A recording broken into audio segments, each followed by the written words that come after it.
Breaker Broke 23. So back in the day, I was a US amp dealer, and I owned quite a few of these little puppies. Unfortunately, this little US 50, the Extreme, I think it was a USX 50. This is the last one that I have. I installed this in my Suburban back in about 1997, 1998.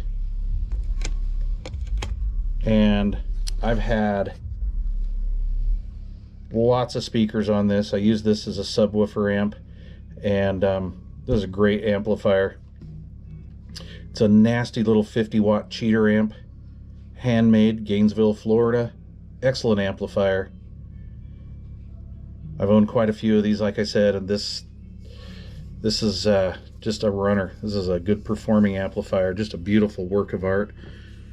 But I took it out of my Suburban about a year ago, and thought I'd rant and clean it up. This thing's been through hell. I haven't torn the inside apart yet, but it's pretty clean in there. So I've got it here on the test bench. I've been bombing some tunes on it. It's been running really good. Getting a little warm, getting quite warm actually. Really put it through its paces.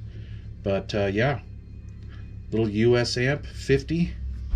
This is the Xterminator 50X. Cool little blast from the past. Thanks for watching.